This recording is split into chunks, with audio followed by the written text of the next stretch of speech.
اللہ رب العزت جو ہم سب کے خالق بھی ہیں، مالک بھی ہیں، رازق بھی ہیں، اس کا یہ فیصلہ ہے کہ جو لوگ ایمان کو قبول کر لیتے ہیں اور صرف ایمان قبول ہی نہیں کرتے بلکہ اپنے عمل صالح اپنے رب کے سامنے پیش کرتے ہیں، یہی وہ بختور انسان ہیں جن کے لیے اللہ تعالیٰ نے جنت کا وعدہ دیا ہے۔ نیک کام کریں۔ اب نیکی کیا ہے یہ بھی جان لیں۔ اگر سوال ہوا نیکی کیا ہے تو لوگوں کے پاس ایک ہی جواب آتا، نماز۔ نیکی کیا ہے؟ نماز۔ نیکی کیا؟ نماز بھی نیکیوں میں سے ایک نیکی ہے۔ کیا صرف نماز ہی ایک نیکی ہے؟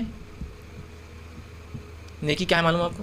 نیکی کا ڈیفینیشن بڑا وسیع، اس کے اندر وسعت ہے، اس کے اندر ڈیفینیشن بہت بڑا ہے، اس میں کافی چیزیں آتی ہیں۔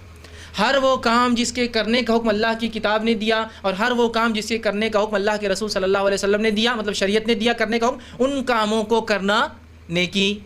اور ہر وہ کام جن سے بچنے کا حکم اللہ کتاب نے دیا، اور ہر وہ کام جس سے بچنے کا حکم اللہ کے رسول صلی اللہ علیہ وسلم نے دیا، ان سے بچنا بھی نیکی۔ تو نماز پڑھنا بھی نیکی، تو جوا نہیں کھیلنا بھی نیکی۔ سمجھ؟ حیا کے ساتھ رہنا، حیادار رہنا نیکی، تو زنا نہیں کرنا بھی نیکی۔ سچ بولنا نیکی، تو جھوٹ نہیں بولنا بھی نیکی۔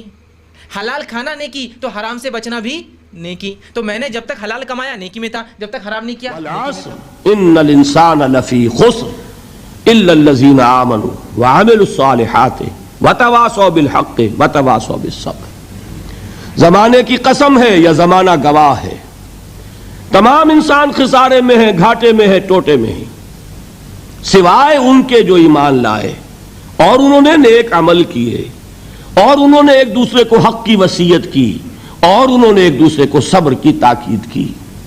اس سے نتائج کیا نکالے؟ میں نے 4۔ اس صورت نے ہمارے سامنے کامیابی اور ناکامی کا ایک معیار رکھ دیا ہے۔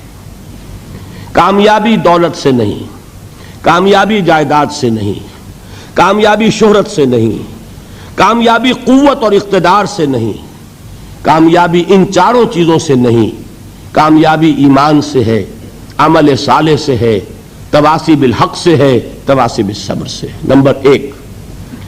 نمبر 2، یہ کامیابی کے اونچے معیار کا ذکر نہیں ہے، ناکامی سے بچنے کی شرائط کا ذکر ہے، اس لیے کہ فرمایا گیا اگر یہ نہیں ہے تو پھر خسارہ ہے۔ معلوم ہوا 4 چیزیں لازم ہیں، ان میں سے کسی ایک کو بھی آپ ساقط کر دیں گے تو ذمہ داری اب آپ کی ہے، اللہ کا ذمہ ختم ہوا۔ اللہ نے نجات کا وعدہ کیا 4 شرطوں کے ساتھ، آپ کو یہ کم کر دیجئے، اب اللہ کا وعدہ نہیں رہا۔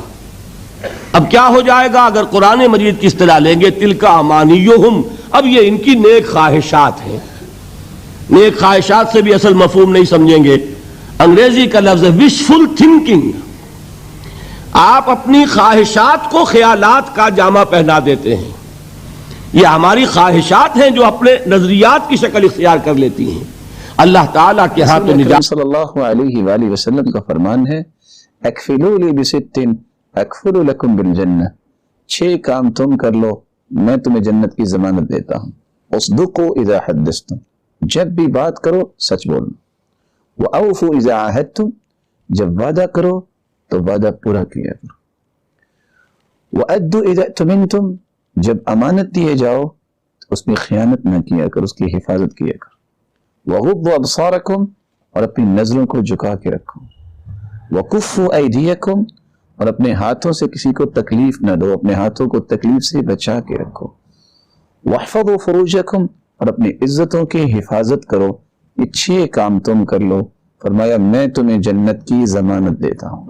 تو اللہ عز و جلال سے دعا ہے رب تعالی ان الذین آمنوا وعملوا الصالحات، بے شک وہ لوگ جو ایمان لائے اور انہوں نے عمل صالح کیے، کانت لہم جنات الفردوس نزلا، اللہ تعالیٰ نے جنت الفردوس اس کے لیے بطور مہمانی تیار کیے۔ میرے نبی نے فرمایا اسلام کا سب سے مضبوط عمل بتاؤ؟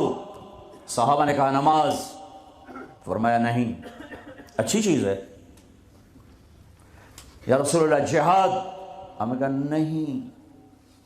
یا رسول اللہ روزہ، فرمایا نہیں۔ حج، فرمایا نہیں۔ اچھا اللہ و رسولہ اعلم، آپ جانے، آپ آپ کا رب جانے. تو آپ نے فرمایا ان اوثق عر الاسلام الحب للہ، اسلام کا سب سے مضبوط عمل آپس میں محبت کرنا ہے. آپس کی محبت سب سے بڑا عمل جس سے میں اور آپ امت بنیں گے. آج ہم امت نہیں ہیں، فرقوں میں بٹے ہوئے ہیں. عبداللہ بن ابی کا بیٹا عبداللہ پکا مسلمان، ہمارے نبی پانی پی رہے ہیں، ان کے بیٹے یا رسول اللہ تھوڑا پانی تو بچا دیں. کیا کرو گے؟ کہ باپ کو پلاتا ہوں شاید ایمان اس کے اندر آ جائے. آپ نے دے دیا. ابا یہ پانی پیو. کیا ہے؟ کہ اللہ کے نبی کا بچا ہوا ہے، پی لے شاید تیرے اندر ایمان آ جائے. کہ جا کہیں سے پیشاب لے وہ پی لوں گا، یہ نہیں پیوں گا.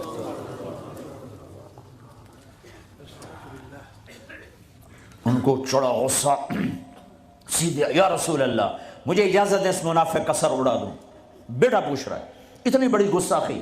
میرے نبی فرمایا نہیں نہیں نہیں، تیرا باپ ہے، جا اس کی قدر کر. میں یہ نہیں کہلوانا چاہتا کہ محمد اپنے پاس بیٹھنے والوں کو قتل کر دیتا ہے. تم اس کی امت ہو کر ایک دوسرے کو سلام نہ کرو، تم فرقہ واریت میں بٹ جاؤ. تم کیا میسج دے رہے ہو پوری دنیا کے انسانوں کو؟ چھوٹے چھوٹے اختلاف پر یہ کافر وہ کافر. کوئی جنت میں پھر جائے گا؟ کیوں کسے جامنا ہے جنت؟ ویلی پہ رہ جائے گی اللہ دی جنت. اللہ کی کرنا ویلی جنت؟ تم اس کی امت ہو جس نے منافقوں کو گلے سے لگایا. تم چھوٹی چھوٹی باتوں پر ایک دوسرے کے خلاف اتنے دور، نہ سلام نہ نماز. میرے خیال میں امت کے پاس اس وقت ایک موروثی عقیدہ ہے، ایمان نہیں ہے. ایک ریشل کریڈ ہے، ایک عقیدہ ہے، دماغ کے گوشے میں پوٹلی بنائی ہوئی رکھی ہوئی ہے. ایمان جسے کہتے ہیں، یقین قلبی جس کو کہتے ہیں کنوکشن، پرسنل کنوکشن، وہ تو نہیں ہے. اگر وہ ہو امت کے اندر تو قرآن مجید میں اللہ کا مستقل قانون ہے، وعدہ ہے انتم الاعلون ان کنتم مومنین. اگر تم مومن ہوگے تو تم ہی بس سربلند رہو گے، سب سے اونچے رہو گے. تو یا تو قرآن غلط کہہ رہا ہے یا امت کے پاس ایمان نہیں ہے. یہ اقرار باللسان ہے، یہ تصدیق بالقلب والا معاملہ نہیں ہے. الا ماشاءاللہ بہت کم لوگ ہیں ایسے لوگ، وہ رہیں گے ہمیشہ. لیکن بحیثیت مجموعی جو بات ہے وہ یہ ہے کہ what we have is a racial creed, not personal conviction. باقی یہ کہ ہمارے جذبات کے اعتبار سے یہ ہے کہ حضور صلی اللہ علیہ وسلم کی قرآن کی تحقیر ہو جائے گی تو گردنیں کٹوا دیں گے، یہ ایک جذباتیت تو ہے. لیکن یہ کہ قرآن مجید کی سب سے بڑی تحقیر تو ہم کر رہے ہیں جبکہ قرآن کے نظام کو قائم نہیں کرتے، قرآن کے قانون پر عمل نہیں کرتے. حضور کا فرمانا ہے ما آمن بالقرآن من استحل محارمہ، جس شخص نے قرآن کی کسی حرام کردہ شے کو حلال کر لیا اپنے لیے، اس کا ایمان، کوئی ایمان نہیں ہے قرآن پر. آج ہمارا پورا نظام پوری دنیا کے اندر سودی معیشت پر چل رہا ہے.